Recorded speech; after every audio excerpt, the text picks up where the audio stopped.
Welcome to secret PSC. ഇന്നത്തെ ക്ലാസ്സിലേക്ക് എല്ലാവർക്കും സ്വാഗതം. അപ്പോൾ നമ്മൾ ഇന്ന് നോക്കാൻ പോകുന്നത് PSC ഈ അടുത്തായി ചോദിക്കുന്ന കുറച്ച് ക്വസ്റ്റ്യൻസ് ആണ്. ഇപ്പോൾ അടുത്ത് നടക്കുന്ന എക്സാമുകളിലൊക്കെ ഈ ക്വസ്റ്റ്യൻസൊക്കെ റിപ്പീറ്റഡ് ആയിട്ട് വരുന്നുണ്ട്. അപ്പോൾ നമുക്ക് നമ്മുടെ ക്ലാസ്സിലേക്ക് പോകാം. അതിനു മുമ്പ് നമ്മുടെ ക്ലാസ്സുകൾ ഇഷ്ടമാണെന്നുണ്ടെങ്കിൽ സബ്സ്ക്രൈബ് ചെയ്യുക, സപ്പോർട്ട് ചെയ്യുക, ലൈക്ക് ചെയ്യുക, കമൻറ്റ് ചെയ്യുക. അതുപോലെ തന്നെ നമ്മുടെ ചാനലിൽ പുതിയ SCERT ക്ലാസ്സുകളൊക്കെ ചെയ്യുന്നുണ്ട്. പഴയ SCERT ക്ലാസ്സുകളും പുതിയ SCERT ക്ലാസ്സുകളും previous question answers, papers revisions ഒക്കെ ചെയ്യുന്നുണ്ട് കേട്ടോ. അപ്പോൾ നമ്മുടെ ക്ലാസ്സുകൾ ഇഷ്ടമാണെങ്കിൽ കൂടെ കേട്ടോ. അപ്പോൾ നമുക്ക് ഇന്നത്തെ ക്ലാസ്സിലേക്ക് പോകാം. ഫസ്റ്റ് ക്വസ്റ്റ്യൻ എന്താണ്? ഇന്ത്യൻ സ്വാതന്ത്ര്യ സമരത്തിൻ്റെ അന്തിമ ലക്ഷ്യം പൂർണ്ണ സ്വരാജ് ആണെന്ന് പ്രഖ്യാപിച്ച കോൺഗ്രസ് സമ്മേളനം ഏതാണ്? അപ്പോൾ നമ്മുടെ ക്ലാസ് കാണുന്നവർക്കറിയാം അല്ലേ, പൂർണ്ണ സ്വരാജ് എന്ന് പറയുന്ന, അതായത് ഇതിൻ്റെ ആൻസർ വരുന്നത്, അതായത് ഏത് സമ്മേളനമായിരുന്നു? ലാഹോർ സമ്മേളനമാണ്, ലാഹോർ കോൺഗ്രസ് സമ്മേളനമാണ്. അപ്പോൾ ഈ ലാഹോർ കോൺഗ്രസ് സമ്മേളനത്തെ കുറിച്ചിട്ട് ഇപ്പോൾ നടക്കുന്ന ക്വസ്റ്റ്യൻ പേപ്പറിലൊക്കെ നന്നായിട്ട് കാണുന്നുണ്ട്.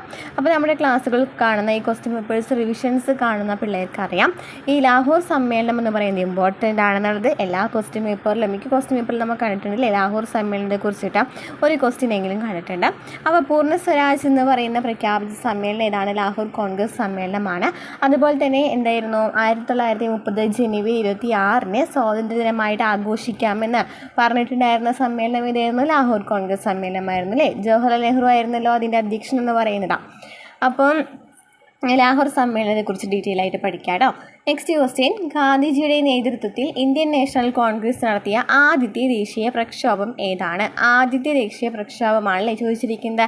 അപ്പോൾ കഴിഞ്ഞ ക്ലാസ്സിൽ നമ്മൾ ചെയ്തിട്ടുണ്ടായിരുന്നു ഗാന്ധിയും സമര രീതികളും എന്ന് പറയുന്ന ഒരു ക്വസ്റ്റ്യൻ, ഒരു ക്ലാസ് ചെയ്തിട്ടുണ്ടായിരുന്നു. അതിൽ നിന്നും ഗാന്ധിജിയുമായി ബന്ധപ്പെട്ട, അല്ലാന്നുണ്ടെങ്കിൽ സമരവുമായി ബന്ധപ്പെട്ട എല്ലാ ക്വസ്റ്റ്യൻസും നമ്മൾ SCERT വെച്ചെടുത്ത് പറഞ്ഞിട്ടുണ്ട്. അതുപോലെ തന്നെ നവോത്ഥാനത്തിൻ്റെ ഭാഗത്തു നിന്ന് വരുന്ന കുറച്ച് ക്വസ്റ്റ്യൻസ് നമ്മൾ ചെയ്തിട്ടുണ്ട് കേട്ടോ. അപ്പോൾ ആ ഒരു ക്ലാസ് കാണാത്തിട്ടുണ്ടെങ്കിൽ പോയി കാണാം. കാരണം ആ ക്ലാസ്സിൽ നിന്ന് തന്നെ പല ക്വസ്റ്റ്യൻസും, ഒരു 10,000 ക്വസ്റ്റ്യൻസിനൊക്കെ ആൻസർ അതിൽ നിന്ന് തന്നെ കിട്ടും കേട്ടോ. അത്രയ്ക്ക് ഇമ്പോർട്ടൻ്റ് ആയിട്ടുള്ള ക്ലാസ്സാണ് അതെന്ന് പറയുന്നത്. അപ്പോൾ നമ്മുടെ ക്ലാസ് കാണാത്തവരുണ്ടെങ്കിൽ പോയി കാണാം. അപ്പോൾ നമുക്കൊന്നും കൂടി ഈ സമരങ്ങളെ കുറിച്ചിട്ടൊക്കെ ഡീറ്റെയിൽ ആയിട്ട് അതിൽ SCERT ബുക്ക് വെച്ച് പറയുന്നുണ്ട് കേട്ടോ. അപ്പോൾ എന്താണ്, ഗാന്ധിജിയുടെ നേതൃത്വത്തിൽ ഇന്ത്യൻ നാഷണൽ കോൺഗ്രസ് നടത്തിയ ആദ്യത്തെ ദേശീയ പ്രക്ഷോഭം ഏതാണ്? ആദ്യത്തെ ദേശീയ പ്രക്ഷോഭം എന്താണ്? നിസ്സഹകരണ സമരമാണ് അല്ലേ. നിസ്സഹകരണ സമരമാണ് ആദ്യത്തെ ദേശീയ പ്രക്ഷോഭം. കഴിഞ്ഞ ക്വസ്റ്റ്യൻ പേപ്പറിൽ നമ്മൾ കണ്ടിട്ടുണ്ടായിരുന്നു അല്ലേ, ഏത് ലാസ്റ്റത്തെ ദേശീയ പ്രക്ഷോഭം ചോദിച്ചിട്ടുണ്ടായിരുന്നു. ക്വിറ്റ് ഇന്ത്യ പ്രസ്ഥാനമായിരുന്നു അല്ലേ ലാസ്റ്റത്തെ പ്രക്ഷോഭം എന്ന് പറയുന്നത്. അതുപോലെ തന്നെ ഗാന്ധിജി ആദ്യം നടത്തിയ പ്രക്ഷോഭങ്ങൾ ഏതൊക്കെയായിരുന്നു പറഞ്ഞിട്ടുണ്ടായിരുന്നു, സത്യാഗ്രഹങ്ങൾ ഏതൊക്കെയായിരുന്നു പറഞ്ഞിട്ടുണ്ടായിരുന്നു. അപ്പോൾ ഈ ഗാന്ധിജിയും സമര രീതികളെ കുറിച്ചിട്ട് ഒരു ക്വസ്റ്റ്യൻ എങ്കിലും കാണുന്നുണ്ടെന്ന് മനസ്സിലായി അല്ലേ. നെക്സ്റ്റ് ക്വസ്റ്റ്യൻ, ഫോർവേഡ് ബ്ലോക്ക് എന്ന രാഷ്ട്രീയ പാർട്ടിക്ക് രൂപം നൽകിയത് ആരാണ്? ഫോർവേഡ് ബ്ലോക്ക് എന്ന് പറയുന്ന രാഷ്ട്രീയ പാർട്ടിക്ക് രൂപം നൽകിയത് ആരാണ്? സുഭാഷ് ചന്ദ്രബോസ് ആണ് കേട്ടോ. സുഭാഷ് ചന്ദ്രബോസ് ആണ് ഫോർവേഡ് ബ്ലോക്ക് എന്ന പാർട്ടിക്ക് രൂപം നൽകിയത്. സുഭാഷ് ചന്ദ്രബോസ് ആണ്. ഇന്ത്യയുടെ വടക്കു പടിഞ്ഞാറൻ പ്രദേശങ്ങളിൽ നിരവധി സമരങ്ങൾക്ക് നേതൃത്വം നൽകുകയും ദ്വിരാഷ്ട്രവാദത്തെയും ഇന്ത്യയുടെ വിഭജനത്തെയും എതിർക്കുകയും ചെയ്ത നേതാവ്. പിന്നീട് ഇന്ത്യ ഗവൺമെൻറ്റിൻ്റെ പരമോന്നത ബഹുമതിയായ ഭാരതരത്ന ലഭിക്കുകയും ചെയ്തു. അദ്ദേഹം ആരാണ്? അപ്പോൾ ഈ ഒരു സെൻറ്റൻസ് കറക്റ്റായിട്ട് നമ്മൾ 10ാം ക്ലാസ്സിലെ SCERTയിൽ പറയുന്നുണ്ട് കേട്ടോ. അപ്പോൾ 7ാം ക്ലാസ്സിലെ SCERTയിലും സ്വാതന്ത്ര്യാനന്തര ഇന്ത്യ പറയുന്ന ഒരു ചാപ്റ്ററില്ലേ, ആ ചാപ്റ്ററിലൊക്കെ എടുത്ത് പറയുന്നുണ്ട്. അപ്പോൾ നമുക്ക് ആ ചാപ്റ്റർ എടുക്കാം കേട്ടോ. വരുന്ന ക്ലാസ്സുകളിൽ നമുക്ക് ആ ചാപ്റ്റർ എടുക്കാവുന്നതാണ്. അപ്പോൾ അതിലത്തെ ഒരു ഭാഗമാണ് ഈ ഗാന്ധിയും സമര രീതികളെന്ന് പറയുന്നതും. നമ്മളുടെ ഇന്ത്യൻ സമരവുമായി ബന്ധപ്പെട്ടിട്ടുള്ള കുറച്ച് ഭാഗങ്ങളുണ്ട്. അതാണ് നമ്മൾ കഴിഞ്ഞ ക്ലാസ്സിൽ ഓൾറെഡി എടുത്തിട്ടുള്ളത് കേട്ടോ. ഓക്കെ, അപ്പോൾ ഇതാരാണ് പറഞ്ഞിട്ടുള്ളത്? ഇന്ത്യയുടെ വടക്കു പടിഞ്ഞാറൻ പ്രദേശങ്ങളിൽ നിരവധി സമരങ്ങൾക്ക് നേതൃത്വം നൽകിയ ആൾ ആരായിരുന്നു? ഖാൻ അബ്ദുൾ ഗഫൂർ ഖാനാണ്. അദ്ദേഹത്തിന് പിന്നീട് ഭാരതരത്ന ലഭിക്കുകയും ചെയ്തിട്ടുണ്ടായിരുന്നു. നെക്സ്റ്റ് ക്വസ്റ്റ്യൻ, ചുവടെ തന്നിരിക്കുന്നവരിൽ ആരാണ് ഇന്ത്യൻ സമര കാലഘട്ടത്തിലെ മിതവാദി നേതാക്കളിൽ ഉൾപ്പെടാത്തത് എന്നാണ് ചോദിച്ചിരിക്കുന്നത്. അപ്പം മിതവാദി നേതാക്കൾ ഏതൊക്കെയാണ്? ഒരു കൂട്ടുകെട്ട് പറയാം അല്ലേ. ഏതൊക്കെ കൂട്ടുകെട്ടാണ്? ലാൽ പാൽ ബാൽ എന്ന് പറയുന്ന കൂട്ടുകെട്ട് മിതവാദിയുമായി ബന്ധപ്പെട്ടാണ് അല്ലേ, ലാൽ പാൽ ബാൽ എന്ന് പറയുന്നത്.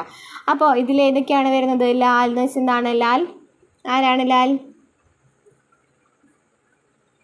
ലാൽ പാൽ ബാൽ എന്ന് പറയുന്ന കൂട്ടുകെട്ടാണല്ലേ ബാലഗംഗാധർ തിലക്, അതുപോലെ തന്നെ ബിപിൻ ചന്ദ്ര പാല്, ലാലാ ലജ്പത് റായ് എന്നൊക്കെ പറയുന്ന ഈ 3 ആൾക്കാർ മിതവാദി നേതാക്കളിൽ വരുന്നവരാണ്. അപ്പോൾ ബാലഗംഗാധർ തിലക് എന്നാണല്ലേ മിതവാദി നേതാക്കളിൽ ഉൾപ്പെടാത്തത് ഏതാണെന്ന് ചോദിച്ചിട്ടുണ്ടായിരുന്നു. തീവ്രവാദിയാണ് അവരൊക്കെ. അപ്പം ബാലഗംഗാധർ തിലകാണ് ഇതിൽ വരാത്തത്. WC ബാനർജി, ഫിറോസ് ഷാ മേത്ത, ഗോപാലകൃഷ്ണ ഗോഖലെ എന്നിവരൊക്കെ മിതവാദി നേതാക്കളാണ്. WC Banerjee, Firoz Shah Mehta, Gopalakrishna Gokhale. WC Banerjee, Firoz Shah Mehta, Gopalakrishna Gokhale. WC Banerjee, Firoz Shah Mehta, Gopalakrishna Gokhale. ഇപ്പോൾ തന്നെ പഠിച്ചു പോകാം. ഈ ക്വസ്റ്റ്യൻസ് ഒക്കെ നമ്മുടെ ക്ലാസ്സുകൾ കാണുമ്പോൾ തന്നെ പഠിച്ചു പോവുകയാണെന്നുണ്ടെങ്കിൽ നമുക്ക് അടുത്ത അടുത്ത് നമ്മൾ ചെയ്യുമ്പോൾ ഒന്നും കൂടി ഈസി ആയിട്ട് വരാം. ഇനി അതിന് വേണ്ടി വേറൊരു സമയം കണ്ടെത്തേണ്ടതായിട്ട് വരില്ല. ഓക്കെ, നെക്സ്റ്റ് ക്വസ്റ്റ്യൻ എന്താണ്? എപ്പോഴും റിപ്പീറ്റഡ് ആയിട്ട് ചോദിക്കുന്ന ക്വസ്റ്റ്യൻ ആണല്ലേ. സ്വത്താവകാശം മൗലിക അവകാശങ്ങളിൽ നിന്നും എടുത്തു കളഞ്ഞ ഭരണഘടനാ ഭേദഗതി ഏതാണ്? ഏതായിരുന്നു? 1978 44ാമത്തെ ഭേദഗതിയാണല്ലേ. 1978 44ാമത്തെ ഭരണഘടനാ ഭേദഗതിയാണ് സ്വത്താവകാശം മൗലിക അവകാശങ്ങളിൽ നിന്നും മാറ്റിയിട്ട് എന്താക്കി മാറ്റിയത്? പാർട്ട് 12 പാർട്ട് 12 300A നിയമാവകാശമാക്കി മാറ്റി. അപ്പോൾ ഈ സ്വത്തവകാശത്തെ കുറിച്ചിട്ട് ചോദിക്കുന്നുണ്ട്. ഒന്നിലാണെന്നുണ്ടെങ്കിൽ ആർട്ടിക്കിൾസ് ആയിരിക്കാം ചോദിക്കുന്നത്, അല്ലെങ്കിൽ മൗലിക അവകാശങ്ങളിൽ ഉൾപ്പെടാത്തത് ഏതെന്ന് ചോദിച്ചിട്ടായിരിക്കാം ചോദിക്കുന്നത്. അപ്പോൾ സ്വത്തവകാശം മൗലിക അവകാശങ്ങളിൽ നിന്നും മാറ്റിയ ഭേദഗതി ഇതാണ്. 1978 44ാം ഭേദഗതി പ്രകാരമാണല്ലേ. പാർട്ട് 12 അത് 300A നിയമാവകാശമാക്കി മാറ്റിയിട്ടുണ്ടായിരുന്നു. നെക്സ്റ്റ് ക്വസ്റ്റ്യൻ നോക്കിയേ. സംസ്ഥാനങ്ങളിലെ ഏറ്റവും ഉയർന്ന കോടതി ഏത്? നമ്മൾ കഴിഞ്ഞ ക്ലാസ് എടുത്തിട്ടുണ്ടായിരുന്നില്ലേ. കഴിഞ്ഞ 8ാം ക്ലാസ്സിലെ ചാപ്റ്റർ നമ്മൾ എടുത്തിട്ടുള്ളതിൽ നിന്നും നമ്മുടെ ഗവൺമെൻറ് എന്ന് പറയുന്ന ചാപ്റ്ററിൽ കറക്റ്റായിട്ട് ഞാൻ ആ ക്ലാസ് എടുക്കുമ്പോൾ തന്നെ പറഞ്ഞിട്ടുണ്ടായിരുന്നില്ലേ, ഈ ഒരു ക്വസ്റ്റ്യൻ എന്ന് പറയുന്നത് എവിടെ വന്നിട്ടുള്ള ക്വസ്റ്റ്യൻ ആണെന്നുള്ളത്. അപ്പോൾ എവിടെയാണ് ഈ സംസ്ഥാനങ്ങളിലെ ഏറ്റവും ഉയർന്ന കോടതി ഏതാണ്? ഹൈക്കോടതിയാണല്ലേ. നമുക്ക് കറക്റ്റ് വായിച്ച് നോക്കാണ്ട് ചിലപ്പോൾ കുത്താൻ ചാൻസ് ഉണ്ട്. സംസ്ഥാനങ്ങളിലേ എന്നുള്ളത് വായിച്ച് നോക്കണം, ഇല്ലാന്നുണ്ടെങ്കിൽ പോയി. അപ്പോൾ സംസ്ഥാനങ്ങൾ നമ്മൾ പെട്ടെന്ന് ക്വസ്റ്റ്യൻ കാണുന്ന ഇത്ര എളുപ്പമുള്ള ക്വസ്റ്റ്യൻ ആണല്ലോ എന്ന് വെച്ചിട്ട് നമ്മൾ പോയിട്ട് കുത്തില്ലേ. അതിനുശേഷം ആയിരിക്കും ക്വസ്റ്റ്യൻ കൂടി വായിച്ച് നോക്കുന്നത്. അപ്പോൾ സംസ്ഥാനങ്ങളിൽ ഏറ്റവും ഉയർന്ന കോടതിയാണ് ഹൈക്കോടതി. ഇന്ത്യയുടെ പരമോന്നത കോടതി ഏരിയയാണ്? സുപ്രീം കോടതിയാണ്. ഇന്ത്യയുടെ പരമോന്നത കോടതി സുപ്രീം കോടതിയാണ്. നെക്സ്റ്റ് ക്വസ്റ്റ്യൻ നോക്കിയേ. ഭരണഘടനാ ഡ്രാഫ്റ്റിംഗ് കമ്മിറ്റിയുടെ അധ്യക്ഷനായിരുന്നു. നോക്കിയേ, ഡ്രാഫ്റ്റിംഗ് കമ്മിറ്റി ചോദിക്കുന്നുണ്ട് അല്ലേ. എല്ലാ ക്വസ്റ്റ്യൻ പേപ്പറിലും നമ്മൾ കാണുന്നുണ്ട് ഡ്രാഫ്റ്റിംഗ് കമ്മിറ്റിയെക്കുറിച്ചും ബാക്കി അനന്തർ കമ്മിറ്റീസിനെ കുറിച്ചിട്ടൊക്കെ നമ്മൾ ഓൾറെഡി അതിന് മാത്രമായിട്ട് ഒരു വീഡിയോ ചെയ്തിട്ടുണ്ട് കേട്ടോ. അപ്പോൾ ഡ്രാഫ്റ്റിംഗ് കമ്മിറ്റിയുടെ അധ്യക്ഷൻ ആരായിരുന്നു? ഡോക്ടർ BR അംബേദ്കർ ആയിരുന്നു അല്ലേ. അതുപോലെ തന്നെ ഡ്രാഫ്റ്റിംഗ് കമ്മിറ്റിയിൽ എത്ര അംഗങ്ങൾ ഉണ്ടായിരുന്നു എന്ന് ചോദിച്ചിട്ടുണ്ട് അല്ലേ. 7 അംഗങ്ങളാണ് ഉണ്ടായിരുന്നത്. 2 പേര് ഇതിൽ നിന്നും മാറി. ഒരാൾ മരിച്ചതിന് ശേഷം ഒരാൾ രാജിവെച്ചതിന് ശേഷം വന്നിട്ടുണ്ടായിരുന്നു അല്ലേ. BL മിത്രമൊക്കെ അങ്ങനെ വന്നിട്ടുള്ള ആളാണ്. അപ്പോൾ നമ്മൾ അതിൽ ഉണ്ടായിരുന്ന ആൾക്കാർ ആരൊക്കെയെന്നൊക്കെ നമ്മൾ ഓൾറെഡി നമ്മൾ എടുത്തിട്ടുണ്ട് കേട്ടോ. ആരൊക്കെയായിരുന്നു ഉണ്ടായിരുന്നത്? ഡോക്ടർ BR അംബേദ്കർ കൂടാതെ ആരൊക്കെയായിരുന്നു ഉണ്ടായിട്ടുണ്ടായിരുന്നത്? അല്ലാടി കൃഷ്ണസ്വാമി അയ്യർ ഉണ്ടായിരുന്നു അല്ലേ. ഗോപാലസ്വാമി അയ്യങ്കാൾ, അല്ലാടി കൃഷ്ണസ്വാമി അയ്യറൊക്കെ ഈ ഡ്രാഫ്റ്റിംഗ് കമ്മിറ്റിയിലെ അംഗങ്ങളായിരുന്നവരാണ്. നമ്മുടെ ക്ലാസ്സുകളിൽ കാണാത്തവരുണ്ടെങ്കിൽ പോയി കാണണം കേട്ടോ ക്ലാസ്. ഓക്കെ, കാരണം ഡ്രാഫ്റ്റിംഗ് കമ്മിറ്റി ഇമ്പോർട്ടൻ്റ് ആണ്, ചോദിക്കുന്നുണ്ട്. Next question. ലോകത്തിലെ ഏറ്റവും വലിയ എഴുതപ്പെട്ട ഭരണഘടനയുള്ള രാജ്യം ഏതാണ്? ഏറ്റവും വലിയ എഴുതപ്പെട്ട ഭരണഘടനയാണ് ചോദിച്ചിരിക്കുന്നത് അല്ലേ. എഴുതപ്പെട്ട ഭരണഘടന ഏതൊക്കെയാണ്? ഇന്ത്യക്കും അമേരിക്കയ്ക്കാണ് എഴുതപ്പെട്ട ഭരണഘടനയുള്ളത്. ഇതിൽ ഏറ്റവും വലിയ എഴുതപ്പെട്ട ഭരണഘടന ഉള്ളത് ഏതൊക്കെയാണ്? ഇന്ത്യക്കാണ് ഏറ്റവും വലിയ എഴുതപ്പെട്ട ഭരണഘടനയുള്ളത്. Next question. ഭരണഘടനയുടെ ആമുഖത്തിൽ സൂചിപ്പിച്ചിട്ടുള്ള അടിസ്ഥാന ലക്ഷ്യങ്ങളിൽ ഉൾപ്പെടാത്തത് ഏതാണ്? അപ്പോൾ നമുക്കറിയാമല്ലേ, നമ്മുടെ സിലബസിലെ ആമുഖം മൗലിക അവകാശങ്ങളൊക്കെ ഇമ്പോർട്ടൻ്റ് ആയിട്ട് എടുത്ത് പറയുന്ന ടോപ്പിക്സ് ആണ്. അപ്പോൾ ആമുഖത്തിൽ നിന്നാണ് ചോദിച്ചിരിക്കുന്നത്. ഭരണഘടനയുടെ ആമുഖത്തിൽ പറയാത്തതിൽ ഏതാണെന്നാണ് ചോദിച്ചിരിക്കുന്നത്. പരമാധികാരം, സ്ഥിതി സമത്വം, റിപ്പബ്ലിക് ഒക്കെ പറയുന്നുണ്ടല്ലേ. ആമുഖത്തിൽ പറയുന്ന വേർഡ്സ് ആണ്. മൗലിക അവകാശങ്ങൾ പറയുന്നുണ്ടോ? ഇല്ല അല്ലേ. മൗലിക അവകാശങ്ങൾ പറയുന്നില്ല. പരമാധികാരം നമ്മൾ പറഞ്ഞിട്ടുണ്ടായിരുന്നു, എന്തിനൊരു കോഡൊക്കെ പറഞ്ഞിട്ടുണ്ടായിരുന്നല്ലോ. ഇന്ത്യ എന്ന് പറയുന്നത് എന്താണ്? പസോമജറിയാണെന്ന് പറഞ്ഞിട്ടുണ്ടായിരുന്നു അല്ലേ.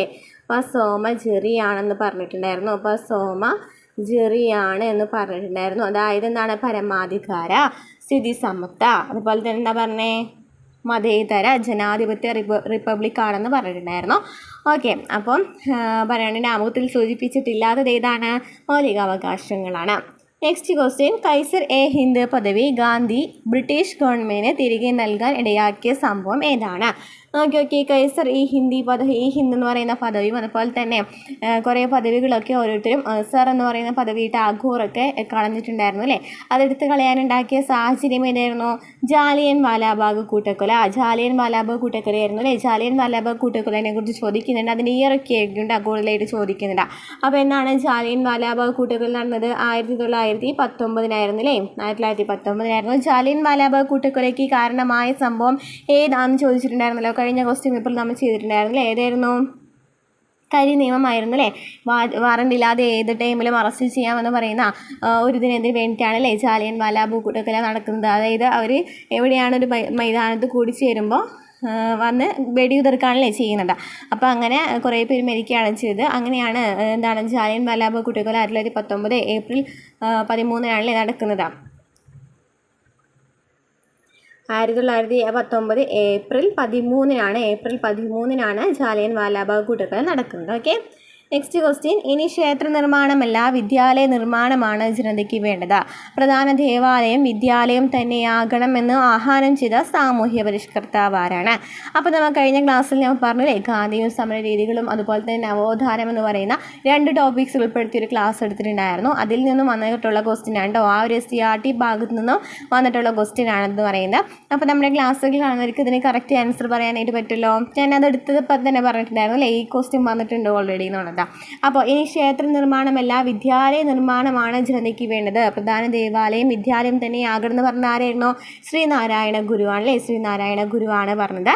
ഇനി ക്ഷേത്ര നിർമ്മാണമല്ല വിദ്യാലയ നിർമ്മാണമാണ് ജനതയ്ക്ക് വേണ്ടത്. പ്രധാന ദേവാലയം വിദ്യാലയം തന്നെയാകണം എന്ന് അദ്ദേഹം പറഞ്ഞു. Next question. ചട്ടമ്പി സ്വാമികളുടെ യഥാർത്ഥ പേര് ഏതാണ്? ഈ ക്വസ്റ്റ്യനും കറക്റ്റായിട്ട് വന്നിട്ടുണ്ട് അല്ലേ. ഈ ക്വസ്റ്റ്യനും കറക്റ്റായിട്ട് ആ ഒരു SCERT ഭാഗത്ത് നിന്ന് തന്നെ ചോദിച്ചിട്ടുള്ളതാണ്. നമ്മൾ ആ കഴിഞ്ഞ ക്ലാസ്സിൽ തന്നെ ഒന്നാണ്. അപ്പോൾ ഞാൻ പറഞ്ഞിട്ടുണ്ടായിരുന്നു കൂടുതൽ റിപ്പീറ്റഡ് ആയിട്ട് വരുന്ന ക്വസ്റ്റ്യൻസൊക്കെ ആ ഒരു ക്ലാസ്സിൽ നിന്ന് വരുന്ന കുറേ ക്വസ്റ്റ്യൻസാണ്. നമ്മുടെ ക്ലാസ്സുകൾ കാണാത്തവരുണ്ടെന്നുണ്ടെങ്കിൽ ആദ്യം തന്നെ പോയി ക്ലാസ്സുകൾ കാണാം കേട്ടോ. ആ ഒരു ക്ലാസ്സിൽ എല്ലാ ക്വസ്റ്റ്യൻസിനും ആൻസർ പറയുന്നുണ്ട്.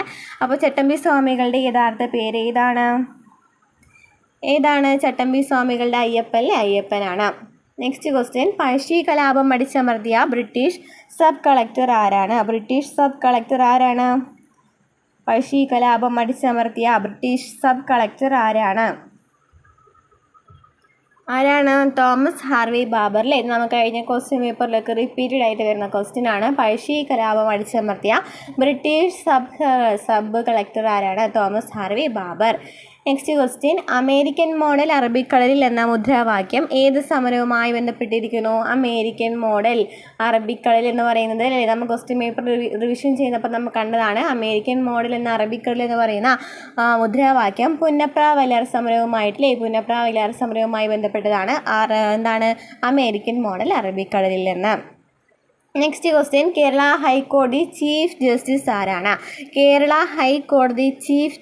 ആരാണ്? ആ സമയത്ത് ഉണ്ടായിരുന്നത്? കേരള ഹൈക്കോടതി ചീഫ് ജസ്റ്റിസ് ആരാണ്? ആശിഷ് ജിതേന്ദ്ര ദേശായി. Next question. കേരളത്തിലെ ആദ്യത്തെ സമ്പൂർണ്ണ ഡിജിറ്റൽ ജില്ല ഏതാണ്? തൃശ്ശൂരാണ് കേരളത്തിലെ ആദ്യത്തെ സമ്പൂർണ്ണ ഡിജിറ്റൽ ജില്ല. Next question. Transfer of power in India എന്ന ഗ്രന്ഥത്തിൻ്റെ കർത്താവ് ആരാണ്? ഞാൻ പറഞ്ഞില്ലേ, നമ്മൾ ഒരു SCERT ഭാഗം പറഞ്ഞിട്ടുണ്ടായിരുന്നു. അതിൽ നിന്നും കുറേ ക്വസ്റ്റ്യൻസ് വരുന്നുണ്ടെന്ന് പറഞ്ഞ് നമ്മൾ ക്ലാസ് ചെയ്തിട്ടുണ്ടെന്ന് പറഞ്ഞു. അപ്പോൾ അതിൽ തന്നെ വരുന്ന ഒരു ക്വസ്റ്റ്യൻ ആണ് കേട്ടോ. Transfer of power in India എന്ന് പറയുന്ന ഗ്രന്ഥത്തിൻ്റെ കർത്താവ് ആരാണെന്നുള്ളത്. കാരണം നമുക്കറിയാലേ സംസ്ഥാനം പുനഃസംഘടിക്കേണ്ടതായിട്ട് വന്നു. അത് നമ്മൾ വിഭജിക്കുകയൊക്കെ ചെയ്തപ്പോൾ സംസ്ഥാനം പുനഃസംഘടിക്കേണ്ടതായിട്ട് വന്നിട്ടുണ്ടായിരുന്നു. അപ്പോൾ നാട്ടു സംയോജനം എന്ന് പറയുന്ന ഒരു ഇമ്പോർട്ടൻറ്റ് ടോപ്പിക്കിൽ നിന്നും കുറേ ക്വസ്റ്റ്യൻസ് വരുന്നുണ്ട്. അപ്പോൾ അതുമായി ബന്ധപ്പെട്ടാണ് കേട്ടോ transfer of power in India പറയുന്നത്. VP മേനോൻ്റെ ബുക്കാണ് transfer of power in India എന്ന് പറയുന്ന ബുക്ക്. താഴെ പറയുന്നവയിൽ ഫ്രാൻസിൻ്റെ അധിനിവേശ പ്രദേശം ഏതാണ്? നമ്മൾ കഴിഞ്ഞ SCERT എടുത്തപ്പോൾ കണ്ടിട്ടുണ്ടായിരുന്നു അല്ലേ. ഇതുപോലെ തന്നെ ഫ്രാൻസ്, പോണ്ടിച്ചേരി അങ്ങനെ 3 യൂറോപ്യൻ രാജ്യങ്ങളുടെ ഏത് അധിനിവേശ പ്രദേശങ്ങളായിരുന്നു എന്നുള്ളതാണ്. അപ്പോൾ ഫ്രാൻസിൻ്റെ ഇതിലേതാണ്?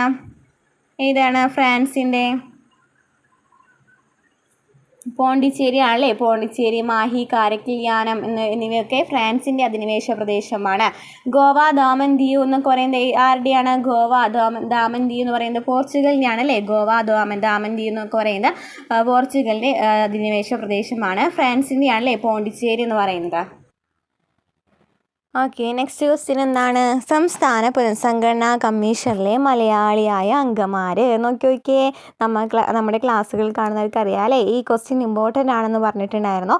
സംസ്ഥാന പുനഃസംഘടനാ കമ്മീഷനെ കുറിച്ചിട്ട് എല്ലാ ക്വസ്റ്റ്യൻ പേപ്പറിലും, നമ്മൾ ഇതുവരെ കണ്ട എല്ലാ ക്വസ്റ്റ്യൻ പേപ്പറിലും ഒരു ക്വസ്റ്റ്യൻ എങ്കിലും ഉണ്ട് അല്ലേ. എന്തൊക്കെയാണ് സംസ്ഥാന പുനഃസംഘടനാ കമ്മീഷനിലെ അധ്യക്ഷൻ ആരായിരുന്നു? അധ്യക്ഷൻ ആരാണ്? ഫസൽ അലിയാണ് അധ്യക്ഷൻ. സംസ്ഥാന പുനഃസംഘടനാ കമ്മീഷൻ്റെ അധ്യക്ഷൻ ആരാണ്? ഫസൽ അലിയാണ്. സംസ്ഥാന പുനഃസംഘടനാ കമ്മീഷൻ പ്രകാരമാണല്ലേ ആദ്യമായിട്ട് വന്ന സംസ്ഥാനം ഏതാണ്? ആന്ധ്രാപ്രദേശാണ് ആദ്യമായിട്ട് വന്ന സംസ്ഥാനം എന്ന് പറയുന്നത്. അതുപോലെ തന്നെ പിന്നെന്താണ് ഇതുമായി ബന്ധപ്പെട്ട് ചോദിച്ചിരിക്കുന്നത്? ആരാണല്ലേ മലയാളിയായ അംഗമാരാണ്? സർദാർ കെ എം പണിക്കരാണ് മലയാളിയായ അംഗമാരാണ്. സർദാർ കെ എം പണിക്കരാണ്. ഫസൽ അലി ആരാണ്? അധ്യക്ഷനാണോ? ഫസൽ അലി അധ്യക്ഷനാണ്. അതുപോലെ തന്നെ മലയാളിയായ അംഗമാരാണ് കെ എം പണിക്കരാണ്. പിന്നെ എച്ച് എൻ ഖുസ്രുവും കൂടി അതിൽ അംഗമായിരുന്നു അല്ലേ. എച്ച് എൻ ഖുസ്രും അതിൽ അംഗമായിരുന്നവരാണ്. അപ്പോൾ സംസ്ഥാന പുനഃസംഘടനാ കമ്മീഷൻ എന്ന് പറയുന്നതിൽ ഫസൽ അലി ആയിരുന്നു അധ്യക്ഷനായിട്ടുണ്ടായിരുന്നത്. സർദാർ കെ എം പണിക്കരാണ് മലയാളിയായ അംഗം. എച്ച് എൻ ഖുസ്രു അംഗമായിരുന്നു. അത് പ്രകാരം ആദ്യമായിട്ട് വന്ന സംസ്ഥാനം 1956 നവംബർ 1 ആദ്യമായിട്ട് സംസ്ഥാനം വന്നത് ആന്ധ്രാപ്രദേശാണ്. നെക്സ്റ്റ് ക്വസ്റ്റ്യൻ നോക്കിയേ, റൂർക്കേല ഇരുമ്പുരുക്ക് വ്യവസായശാലയ്ക്ക് സഹായം നൽകിയ രാജ്യം ഏതാണ്? അപ്പോൾ നമ്മൾ 3 സംസ്ഥാനങ്ങളും ഓരോന്നും പഠിച്ചിട്ടുണ്ടായിരുന്നു അല്ലേ. ഈ ഇരുമ്പുരുക്ക് ശാലകളൊക്കെ ഇമ്പോർട്ടൻ്റ് ആണെന്ന് നമ്മൾ ഓൾറെഡി പറഞ്ഞിട്ടുള്ളതാണ്. ആ ഒരു ഭാഗം നമ്മൾ ഡീറ്റെയിൽ ആയിട്ട് എടുത്തിട്ടുണ്ടായിരുന്നു. അപ്പോൾ റൂർക്കേല ഇരുമ്പുരുക്ക് വ്യവസായശാലയ്ക്ക് സഹായം നൽകിയത് ആരാണ്? ജർമ്മനിയാണ്. റൂർക്കേലയ്ക്ക് ഇത് നൽകിയത് ആരാണ്? ജർമ്മനിയാണ് അല്ലേ. ഒഡീഷയിലായിരുന്നു അല്ലേ. റൂർക്കേല എന്ന് പറയുന്നത് എവിടെയാണ്? ഒഡീഷയിലാണ്. റൂർക്കേല എന്ന് പറയുന്നത് ഒഡീഷ സംസ്ഥാനത്താണ്. ജർമ്മനിയാണ് സഹായം നൽകിയത്. അതുപോലെ തന്നെ പിന്നെന്താണ്? ഭിലായിയും ബൊക്കാറോ, ഭിലായ് എന്നിവയ്ക്ക് സഹായം നൽകിയത് സോവിയറ്റ് യൂണിയൻ അല്ലെങ്കിൽ റഷ്യയാണ് നൽകിയിട്ടുണ്ടായിരുന്നത് അല്ലേ. നമ്മളെ ബൊക്കാറോ എന്ന് പറയുന്നത് ഏതാണ്? ജാർഖണ്ഡ് സംസ്ഥാനത്തും അതുപോലെ തന്നെ ഏതാണ്? ഭിലായ് എന്ന് പറയുന്നത് ഛത്തീസ്ഗഡ് സംസ്ഥാനത്തുമാണ്. ഇനി നെക്സ്റ്റ് ഏതാണ്? ഭിലായ്, റൂർക്കേല, ദുർഗാപൂർ അല്ലേ. ദുർഗാപൂർ എന്ന് പറയുന്നത് പശ്ചിമ ബംഗാളിലാണ്. ബ്രിട്ടൻ്റെ സഹായത്തോടു കൂടി വന്നു അല്ലേ. ബ്രിട്ടൻ്റെ സഹായത്തോടു കൂടി വന്നതാണ് പശ്ചിമ ബംഗാളിലാണ് എന്തെന്ന് പറയുന്നത്? ദുർഗാപൂർ എന്ന് പറയുന്നത്. ഓക്കെ, അപ്പോൾ റൂർക്കേല ഇരുമ്പുരുക്ക് വ്യവസായശാലയ്ക്ക് സഹായം നൽകിയ രാജ്യം ഏതാണ്? ജർമ്മനിയാണ്. ഓക്കെ, നെക്സ്റ്റ് ക്വസ്റ്റ്യൻ, ഇന്ത്യൻ ബഹിരാകാശ വകുപ്പിൻ്റെ ചൊവ്വാ ദൗത്യത്തിൻ്റെ പേരെന്താണ്? മംഗൾയാനാണ് അല്ലേ. അതെല്ലാവർക്കും അറിയായിരിക്കും. ഇന്ത്യൻ ബഹിരാകാശ വകുപ്പിൻ്റെ ചൊവ്വാ ദൗത്യത്തിൻ്റെ പേരാണ് മംഗൾയാൻ. ചന്ദ്രയാൻ എന്ന് വെച്ചാൽ എന്താണ്? ചാന്ദ്രദൗത്യമാണ്. ചന്ദ്രയാൻ എന്ന് പറയുന്നത് ചാന്ദ്രദൗത്യമാണ്. ആദിത്യ എന്ന് പറയുന്നത് ഇത് ചോദിച്ചിട്ടുണ്ടല്ലേ. സൂര്യഗ്രഹണം, സൂര്യനെ കുറിച്ച് പഠിക്കുന്നതിനായിട്ട് വന്ന ഒരു ഇതാണല്ലേ ആദിത്യ എന്ന് പറയുന്നത്. അതുപോലെ തന്നെ ആര്യഭട്ടയിൽ ആദ്യമായിട്ട് വിക്ഷേപിച്ച സാറ്റലൈറ്റ് എന്ന് പറയുന്നത് ആര്യഭട്ടയാണ്. ഓക്കെ, അപ്പോൾ മംഗൾയാനാണ് ആദ്യത്തെ ചൊവ്വാ ദൗത്യം എന്ന് പറയുന്നത്. നെക്സ്റ്റ് ക്വസ്റ്റ്യൻ, 2024 G20 ഉച്ചകോടി നടക്കുന്ന രാജ്യം ഏതാണ്? G20 ഉച്ചകോടി എല്ലാ ക്വസ്റ്റ്യൻ പേപ്പറിലും കാണുന്നുണ്ട് അല്ലേ. 2024 നടന്നത് എവിടെയാണ്? ബ്രസീലിലാണ്.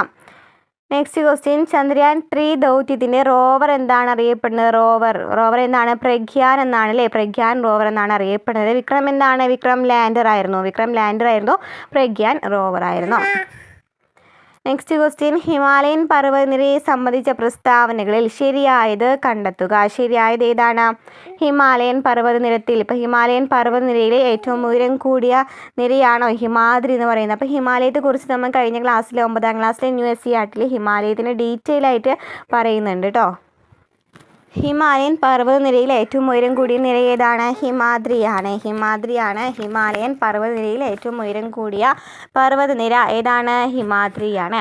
ഓക്കെ, ലോകത്തിലെ ഏറ്റവും ഉയരമുള്ള കൊടുമുടിയായ മൗണ്ട് എവറസ്റ്റ് ഇന്ത്യയിലാണോ സ്ഥിതി ചെയ്യുന്നത്? നമ്മൾ കഴിഞ്ഞ ക്ലാസ്സിൽ പറഞ്ഞിട്ടുണ്ടായിരുന്നു അല്ലേ. നമ്മൾ 9ാം ക്ലാസ്സിൽ NCERT എടുത്തപ്പോൾ പറഞ്ഞിട്ടുണ്ടായിരുന്നു. മൗണ്ട് എവറസ്റ്റ് എന്ന് പറയുന്നത് എവിടെയാണ് സ്ഥിതി ചെയ്യുന്നത്? നേപ്പാളിലാണ് സ്ഥിതി ചെയ്യേണ്ടത്. മൗണ്ട് K2 ആണല്ലേ ഇന്ത്യയിലെ കാരക്കോറം എന്ന് പറയുന്ന സ്ഥലത്തുണ്ടായിരുന്നത്. അപ്പോൾ ഇത് തെറ്റാണ് വരുന്നത്. ഓക്കെ, സിന്ധു, ഗംഗ, ബ്രഹ്മപുത്ര എന്നീ നദികൾ ഹിമാലയൻ നദികൾ എന്നാണ് അറിയപ്പെടുന്നത്. ശരിയാണല്ലേ. സിന്ധു, ഗംഗ, ബ്രഹ്മപുത്ര എന്നീ നദികൾ ഹിമാലയൻ നദികൾ എന്നാണ് അറിയപ്പെടുന്നത്. അപ്പോൾ 1, 3 ആണല്ലേ ഇവിടെ ശരിയായിട്ട് വരുന്നത്. ഏതൊക്കെയാണ്? 25 1, 3 C ആണല്ലേ. 1, 3 ശരിയായിട്ട് വരുന്നത്. നെക്സ്റ്റ് ക്വസ്റ്റ്യൻ, ഇന്ത്യയുടെ അതിർത്തി രാജ്യങ്ങളുമായി ബന്ധപ്പെട്ട പ്രസ്താവനകളിൽ ശരിയായത് കണ്ടെത്തുക. ശരിയായത് ഏതാണ്? ഇന്ത്യ 7 രാജ്യങ്ങളാണ് ഇന്ത്യയുമായി അതിർത്തി പങ്കിടുന്നത്. ആണോ? ഇന്ത്യ 9 രാജ്യങ്ങളുമായിട്ട് അതിർത്തി പങ്കിടുന്നുണ്ട്. അതിൽ 7 രാജ്യങ്ങൾ കര അതിർത്തിയുമായിട്ടാണ് അല്ലേ? കര അതിർത്തി എന്ന് പറയുന്നത് 7 രാജ്യങ്ങളാണ് കര അതിർത്തിയുമായി പങ്കിടുന്നത്. ബംഗ്ലാദേശുമായിട്ടാണ് ഇന്ത്യ ഏറ്റവും കൂടുതൽ ദൂരം അതിർത്തി പങ്കിടുന്നത്. ഇന്ത്യ ഏറ്റവും കൂടുതൽ ദൂരം അതിർത്തി പങ്കിടുന്നത് എവിടെയാണ്? ഇന്ത്യ ഏറ്റവും കൂടുതൽ ദൂരം അതിർത്തി പങ്കിടുന്നത് ഏത് സംസ്ഥാനവുമായിട്ടാണ്, ഏത് രാജ്യവുമായിട്ടാണ് ഇന്ത്യ ഏറ്റവും കൂടുതൽ അതിർത്തി പങ്കിടുന്നത്?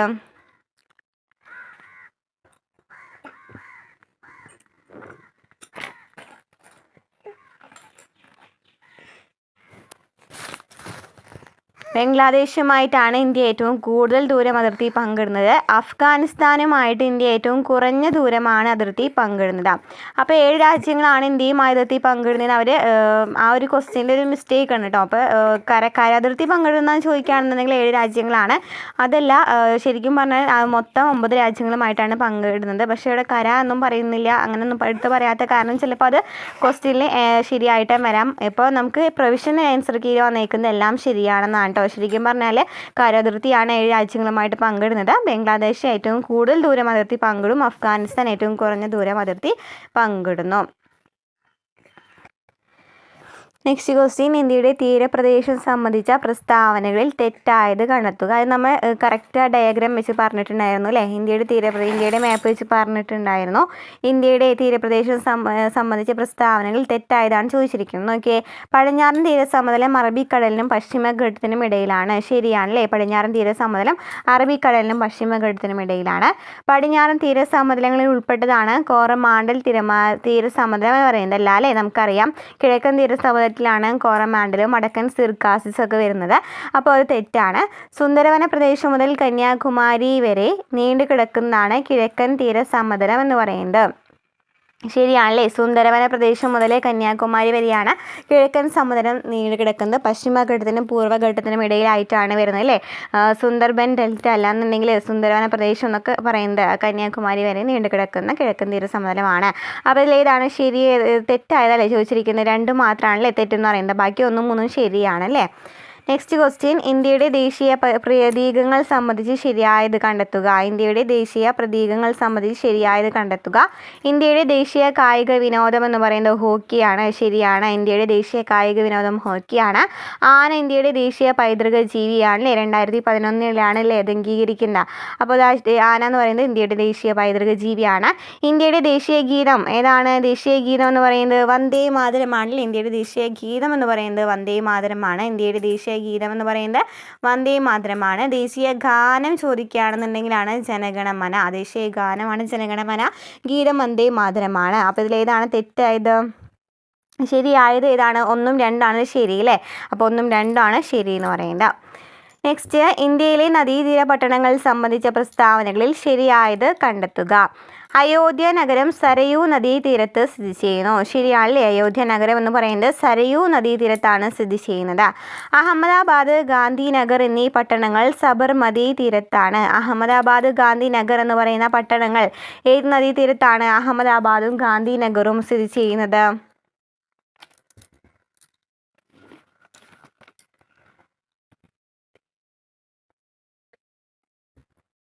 അഹമ്മദാബാദും ഗാന്ധിനഗറും സബർമതി തീരത്താണ് സ്ഥിതി ചെയ്യുന്നത്. കൊൽക്കത്ത, ഹൗറ നഗരങ്ങൾ സ്ഥിതി ചെയ്യുന്നത് ഹൂഗ്ലി നദീതീരത്താണ്. ശരിയാണ് കേട്ടോ. കൊൽക്കത്ത, ഹൗറി നഗരങ്ങൾ ഹൂഗ്ലി നദീതീരത്താണ് സ്ഥിതി ചെയ്യുന്നത്. അപ്പോൾ അയോധ്യ നഗരം സരയൂ നദീതീരത്ത് സ്ഥിതി ചെയ്യുന്നു. അഹമ്മദാബാദ്, ഗാന്ധിനഗർ എന്നിവ എവിടെയാണ്? സബർമതി തീരത്ത് സ്ഥിതി ചെയ്യുന്നു. കൊൽക്കത്ത, ഹൗറ ഹൂഗ്ലി നദീതീരത്ത് സ്ഥിതി ചെയ്യുന്നു. അപ്പോൾ എല്ലാം ശരിയാണ്. നെക്സ്റ്റ്, കേരളത്തെ സംബന്ധിച്ച അടിസ്ഥാന വിവരണങ്ങളിൽ ശരിയല്ലാത്തത് കണ്ടെത്തുക. കേരളത്തിൻ്റെ തെക്ക് വടക്ക് നീളം 560 കിലോമീറ്ററാണ്. ശരിയാണ്. കേരളത്തിൻ്റെ തെക്ക് വടക്ക് നീളം 560 കിലോമീറ്ററാണ്. കേരളത്തിലെ ഏറ്റവും ഉയരമുള്ള സ്ഥലം എവിടെയാണ്? അഗസ്ത്യാർകൂടാണോ? അല്ലേ? ആനമുടിയാണല്ലേ? അപ്പോൾ കേരളത്തിലെ ഏറ്റവും താഴ്ന്ന പ്രദേശം ഏതാണ്? കുട്ടനാടാണ്. താഴ്ന്ന പ്രദേശം കുട്ടനാട്. അപ്പോൾ ഇതിലേതാണ് ചോദിച്ചിരിക്കുന്നത്? ശരിയല്ലാത്തത് കണ്ടെത്താനാണ് ചോദിച്ചിരിക്കുന്നത്. അപ്പോൾ ശരിയല്ലാത്തത് ഏതാണ്? 2 മാത്രമല്ലേ? 2 മാത്രമാണ് ശരിയല്ലാത്തത്. നെക്സ്റ്റ്, കേരളത്തിലെ നദികളെ സംബന്ധിച്ച പ്രസ്താവനകളിൽ ശരിയായത് കണ്ടെത്തുക. നദികളും കായലുകളും ഇമ്പോർട്ടൻ്റ് ആണെന്ന് പറഞ്ഞിട്ടുണ്ടായിരുന്നു. അപ്പോൾ കേരളത്തിലെ നദികളെ സംബന്ധിച്ച പ്രസ്താവനകളിൽ ശരിയായത് ഏതാണ്? കിഴക്കോട്ടൊഴുകുന്ന നദികളാണ് കേരളത്തിലെ ഭവാനി, പാമ്പാർ. ശരിയാണല്ലേ? കബനി, ഭവാനി, പാമ്പാർ ആണ് കിഴക്കോട്ടൊഴുകുന്ന 3 നദികൾ. 44 നദികൾ. എത്ര നദികളുണ്ട് കേരളത്തിൽ? എത്ര നദികളുണ്ട്? കേരളത്തിൽ എത്ര നദികളുണ്ട്? 44 നദികളുണ്ട്. അതിൽ 3 അല്ലേ? 41 നദികൾ പടിഞ്ഞാറോട്ടും 3 നദികൾ എന്ന് പറയുന്നത് കിഴക്കോട്ടും ഒഴുകുന്ന നദികളാണ്. പെരിങ്ങൽകുത്ത് ജലവൈദ്യുത പദ്ധതി പെരിയാർ നദിയിലാണോ സ്ഥിതി ചെയ്യുന്നത്? അല്ല അല്ലേ? പെരിങ്ങൽകുത്ത് എന്ന് പറയുന്നത് എവിടെയാണ്? തൃശ്ശൂർ ജില്ലയിലാണല്ലേ പെരിങ്ങൽകുത്ത് വരുന്നത്. അപ്പോൾ പെരിങ്ങൽകുത്ത് ജലവൈദ്യുത പദ്ധതി ഏത് നദിയിലാണ് സ്ഥിതി ചെയ്യുന്നത്? ഏത് നദിയിലാണ് പെരിങ്ങൽകുത്ത് ജലവൈദ്യുത പദ്ധതി? തൃശ്ശൂരാണെന്ന് പറഞ്ഞു. തൃശ്ശൂർ എവിടെയാണ്? ചാലക്കുടി നദിയിലാണ് കേട്ടോ. പെരിങ്ങൽകുത്ത് ജലവൈദ്യുത പദ്ധതി ചാലക്കുടി നദിയിലാണ് സ്ഥിതി ചെയ്യുന്നത്. ചാലക്കുടി നദിയിലാണ് സ്ഥിതി ചെയ്യുന്നത്. ഓക്കെ. ഏറ്റവും നീളമുള്ള നദികളിൽ 2ാം സ്ഥാനം ഭാരതപ്പുഴയ്ക്കാണ്. ഫസ്റ്റ് പെരിയാറിനും 2ാമത്തെ സ്ഥാനം ഏതാണ്? ഭാരതപ്പുഴയ്ക്കാണ്. 3ാമത്തേത് ഏതാണ്? 3ാമത്തേത് പമ്പയാണല്ലേ? 3ാമത്തേത് പമ്പയാണ്. 4ാമത്തേത് ഏതാണ്? ചാലിയാറാണല്ലേ? പമ്പ, ഓക്കെ, ചാലിയാർ എന്നിവയ്ക്കാണ്. അപ്പോൾ ഏറ്റവും നീളമുള്ള നദികളിൽ 2ാം സ്ഥാനം ഭാരതപ്പുഴയ്ക്കാണ്. ഓക്കെയാണ്. അപ്പോൾ അതിൽ തെറ്റായതാ ചോദിച്ചിരിക്കുന്നത്? ശരിയായത് കണ്ടെത്തുക. അപ്പോൾ 1, 3 ശരി വരുന്നത്. 31, 1, 3 ശരിയാണ്. നെക്സ്റ്റ് ക്വസ്റ്റ്യൻ എന്താണ്? കേരളത്തിലെ കായലുകളെ സംബന്ധിച്ച പ്രസ്താവനയിൽ ശരിയല്ലാത്തവ കണ്ടെത്തുക. കേരളത്തിലെ കായലുകളിൽ സംബന്ധിച്ച പ്രസ്താവന അല്ലേ? അപ്പോൾ കായലാണ് അവിടെ ചോദിച്ചിരിക്കുന്നത്. അപ്പോൾ നദിയും കായലും ഈ ക്വസ്റ്റ്യൻ പേപ്പറിൽ തന്നെ ചോദിച്ചിട്ടുണ്ട് അല്ലേ? കേരളത്തിലെ ശാസ്താംകോട്ട കായൽ കൊല്ലം ജില്ലയിലാണ് സ്ഥിതി ചെയ്യുന്നത്. ശരിയാണ്. കേരളത്തിലെ ശാസ്താംകോട്ട കായൽ കൊല്ലം ജില്ലയിലാണ് സ്ഥിതി ചെയ്യുന്നത്. കേരളത്തിലെ ഏറ്റവും വലിയ കായൽ ഏതാണ്? കേരളത്തിലെ ഏറ്റവും വലിയ കായൽ ഏതാണ്? വേമ്പനാട്ട് കായലാണല്ലേ? വേമ്പനാട്ട് കായലാണ് കേരളത്തിലെ ഏറ്റവും വലിയ കായൽ. അഷ്ടമുടി കായൽ വരുന്നത് 3ാമതായിട്ടായിരിക്കും അല്ലേ? വേമ്പനാട്ട് കായൽ കഴിഞ്ഞാലാണ് 2ാമതായിട്ടാണ് അഷ്ടമുടി കായൽ വരുന്നത്. അപ്പോൾ വേമ്പനാട്ട് കായലാണ് കേരളത്തിലെ ഏറ്റവും വലിയ കായൽ. സമുദ്രനിരപ്പിൽ നിന്നും ഉയരത്തിൽ സ്ഥിതി ചെയ്യുന്ന പൂക്കോട് കായൽ വയനാട്ടിൽ സ്ഥിതി ചെയ്യുന്നത്. ശരിയാണല്ലേ? പൂക്കോട് തടാകം എവിടെയാണ്? വയനാട്ടിലാണ് സ്ഥിതി ചെയ്യുന്നത്. അപ്പോൾ ഇതെന്താണ് ചോദിച്ചിരിക്കുന്നത്? ശരിയല്ലാത്തത് 2ആണല്ലേ ശരിയല്ലാത്തതെന്ന് പറയുന്നത്. ശാസ്താംകോട്ട കായൽ കൊല്ലം ജില്ലയിലാണ്. അതുപോലെ തന്നെ പൂക്കോട് കായലാണ് സമുദ്രനിരപ്പിൽ നിന്നും ഉയരത്തിൽ സ്ഥിതി ചെയ്യുന്നത്. പൂക്കോട്ട് കായലാണ്, അത് വയനാട്ടിലാണ് സ്ഥിതി ചെയ്യുന്നത്. നെക്സ്റ്റ് ക്വസ്റ്റ്യൻ, താഴെ പറയുന്ന പ്രസ്താവനകളിൽ ശരിയായത് കണ്ടെത്തുക. കൊല്ലത്തെ തമിഴ്നാടുമായി ബന്ധിപ്പിക്കുന്ന ചുരം എന്ന് പറയുന്നത് താമരശ്ശേരി ചുരം എന്ന് പറയുന്നുണ്ട്. ആണോ? താമരശ്ശേരി ചുരം എന്ന് പറയുന്നത് കൊല്ലത്തെ തമിഴ്നാടുമായി ബന്ധിപ്പിക്കുന്ന ചുരമാണോ?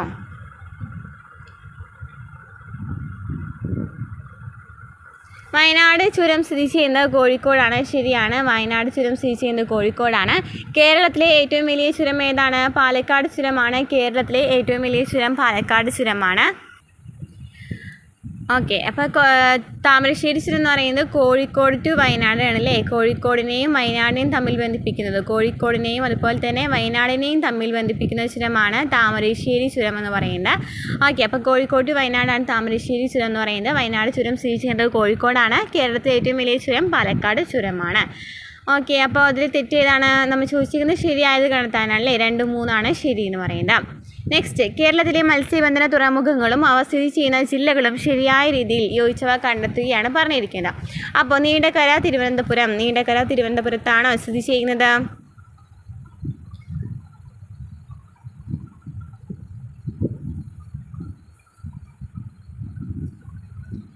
നീണ്ടകര സ്ഥിതി ചെയ്യുന്ന ജില്ല ഏതാണ്? ഓക്കെ. അപ്പോൾ നീണ്ടകര എന്ന് പറയുന്നത് എവിടെയാണ്? ഏത് ജില്ലയിലാണ് നീണ്ടകര? കൊല്ലം ജില്ലയിലാണല്ലേ? നീണ്ടകര എന്ന് പറയുന്നത് കൊല്ലം ജില്ലയിലാണ്. അതുപോലെ തന്നെ അഴീക്കൽ എവിടെയാണ്? അഴീക്കൽ കണ്ണൂരാണ്. പൊന്നാനി മലപ്പുറത്താണ്. കായംകുളം എവിടെയാണ്? ആലപ്പുഴയിലാണല്ലേ? കായംകുളം സ്ഥിതി ചെയ്യുന്നത് ആലപ്പുഴയിലാണ്. അപ്പോൾ ഇതിൽ ശരിയായത് ഏതൊക്കെയാണ്? അഴീക്കൽ കണ്ണൂരും പൊന്നാനി മലപ്പുറം അല്ലേ? 2, 3 ശരിയാണ്. അപ്പോൾ നീണ്ടകര കൊല്ലം, അഴീക്കൽ കണ്ണൂർ, പൊന്നാനി മലപ്പുറം, കായംകുളം ആലപ്പുഴ. ഓക്കെ ആണല്ലോ? നെക്സ്റ്റ് ക്വസ്റ്റ്യൻ, കേരളത്തിലെ വൈദ്യുത പദ്ധതി സംബന്ധിച്ച ശരിയായ പ്രസ്താവനകൾ കണ്ടെത്തുക. കേരളത്തിലെ വൈദ്യുതി ഉൽപ്പാദനത്തിൻ്റെ പ്രധാന സ്രോതസ്സ് ജലമാണ്. ശരിയാണ്. കേരളത്തിലെ ആദ്യത്തെ ജലവൈദ്യുത പദ്ധതി പള്ളിവാസലാണ്. അതും ശരിയാണ്. അതുപോലെ തന്നെ കേരളത്തിലെ ഏറ്റവും വലിയ ജലവൈദ്യുത പദ്ധതി ഇടുക്കി ജലവൈദ്യുത പദ്ധതിയാണ്. അതും ശരിയാണ്. ഈ 2 ക്വസ്റ്റ്യനില്ലേ? ഈ 2 ക്വസ്റ്റ്യനും എപ്പോഴും ഇമ്പോർട്ടൻ്റ് ആയിട്ട് റിപ്പീറ്റ് ആയിട്ട് ചോദിക്കുന്ന ക്വസ്റ്റ്യനാണ് കേട്ടോ. അപ്പോൾ കേരളത്തിലെ ആദ്യ ജലവൈദ്യുത പദ്ധതി പള്ളിവാസലാണ്. കേരളത്തിലെ ഏറ്റവും വലിയ ജലവൈദ്യുത ജലവൈദ്യുത പദ്ധതി ഇടുക്കി ജലവൈദ്യുത പദ്ധതിയാണ്. നെക്സ്റ്റ് ക്വസ്റ്റ്യൻ, കേരളത്തിലെ വന്യജീവി സങ്കേതങ്ങളും അവ സ്ഥിതി ചെയ്യുന്ന ജില്ലകളും ശരിയായ ജോഡി കണ്ടെത്തുവാനാണ് പറഞ്ഞിരിക്കുന്നത്. അപ്പോൾ വന്യജീവി സങ്കേതങ്ങൾ കരിമ്പുഴ മലപ്പുറമാണ്, ശരിയാണല്ലേ? കരിമ്പുഴ മലപ്പുറത്താണ്. ചിമ്മിനി എവിടെയാണ്? ചിമ്മിനി തൃശ്ശൂരാണല്ലേ? ചിമ്മിനി സ്ഥിതി ചെയ്യുന്നത് എവിടെയാണ്? തൃശ്ശൂർ ജില്ലയിലാണ്. ചെന്തുരുണി കൊല്ലത്താണ്. ചൂരന്നൂർ എവിടെയാണ്? പാലക്കാടാണല്ലേ? ചൂരന്നൂർ സ്ഥിതി ചെയ്യുന്നത് എവിടെയാണ്? പാലക്കാടാണ്. ഓക്കെ, അപ്പോൾ കരിമ്പുഴ മലപ്പുറം, ചിമ്മിനി തൃശ്ശൂർ, ചെന്തുരുണി കൊല്ലം, ചൂരന്നൂർ പാലക്കാടാണ്. അപ്പോൾ ഇതിൽ ശരിയായത് ഏതാണ്? കരിമ്പുഴ മലപ്പുറം, അതുപോലെ തന്നെ ചെന്തുരുണി കൊല്ലം. 1, 3 ആണല്ലേ ശരി എന്ന് പറയുന്നത്. നെക്സ്റ്റ് ക്വസ്റ്റ്യൻ, സൈലന്റ് വാലി ദേശീയോദ്യാനം സംബന്ധിച്ച പ്രസ്താവനകളിൽ തെറ്റായത് കണ്ടെത്തുക. വംശനാശ ഭീഷണി നേരിടുന്ന സിംഹവാലൻ കുരങ്ങുകൾ കാണപ്പെടുന്നു സൈലന്റ് വാലി ദേശീയോദ്യാനത്തിൽ, ശരിയാണ്. ചീവീടുകൾ അപൂർവമായതുകൊണ്ട് ഈ പ്രദേശത്തിന് നിശബ്ദ താഴ്വര എന്ന പേര് വന്നു, അതും ശരിയാണ്. 1984 നിലയിൽ വന്ന ഇത് മലപ്പുറം ജില്ലയിലാണ്, അല്ലേ? മലപ്പുറത്തല്ല, പാലക്കാടാണ് സ്ഥിതി ചെയ്യുന്നത്. അപ്പോൾ ഇതാണ് തെറ്റെന്ന് പറയുന്നത് അല്ലേ? അപ്പോൾ ശരിയായത് ഏതൊക്കെയാണ്? 1ഉം 2ആണ് ശരി എന്ന് പറയുന്നത്.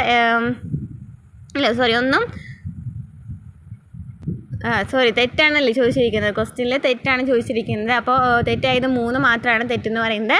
എവിടെയാണ് സ്ഥിതി ചെയ്യുന്നത്? സൈലന്റ് വാലി പാലക്കാട് ജില്ലയിലാണ് സ്ഥിതി ചെയ്യുന്നത്. വംശനാശ ഭീഷണി നേരിടുന്ന സിംഹവാലൻ കുരങ്ങുകൾ കാണപ്പെടുന്നു, നിശബ്ദ താഴ്വര എന്നറിയപ്പെടുന്നു അല്ലേ? കേരളത്തിലെ കായിക രംഗവുമായി ബന്ധപ്പെട്ട പ്രസ്താവനയിൽ ശരിയായത് കണ്ടെത്തുക. കായിക രംഗവുമായി ബന്ധപ്പെട്ടിട്ടുള്ള അല്ലേ? കായിക രംഗവുമായി ബന്ധപ്പെട്ടാണ് ചോദിച്ചിരിക്കുന്നത്. കായിക കേരളത്തിൻ്റെ പിതാവ് ആരാണ്? ഗോദവർമ്മ രാജയാണ് അല്ലേ? GV രാജയാണ്. ഗോദവർമ്മ രാജയാണ് കായിക കേരളത്തിൻ്റെ പിതാവ്. ഒളിമ്പിക്സിൽ പങ്കെടുത്ത ആദ്യത്തെ മലയാളി വനിതയാണ് PT ഉഷ. PT ഉഷയാണ് ഒളിമ്പിക്സിൽ പങ്കെടുത്ത ആദ്യത്തെ മലയാളി വനിത. PT ഉഷയാണ്. ഇന്ത്യക്ക് വേണ്ടി യൂറോപ്യൻ വോളിബോൾ ലീഗിൽ കളിച്ച ആദ്യത്തെ ഏഷ്യക്കാരൻ ജിമ്മി ജോർജ് ആണ്. ഇന്ത്യക്ക് വേണ്ടി യൂറോപ്യൻ വോളിബോൾ ലീഗിൽ കളിച്ച ആദ്യത്തെ ഏഷ്യക്കാരൻ ജിമ്മി ജോർജ് ആണ്. അപ്പം എല്ലാം ശരിയാണ് കേട്ടോ. കായിക കേരളത്തിൻ്റെ പിതാവ് GV രാജയാണ്. ഒളിമ്പിക്സിൽ പങ്കെടുത്ത ആദ്യത്തെ മലയാളി വനിത PT ഉഷയാണ്. ഇന്ത്യക്ക് വേണ്ടി യൂറോപ്യൻ വോളിബോൾ ലീഗിൽ കളിച്ച ആദ്യത്തെ ഏഷ്യക്കാരൻ ജിമ്മി ജോർജ് ആണ്.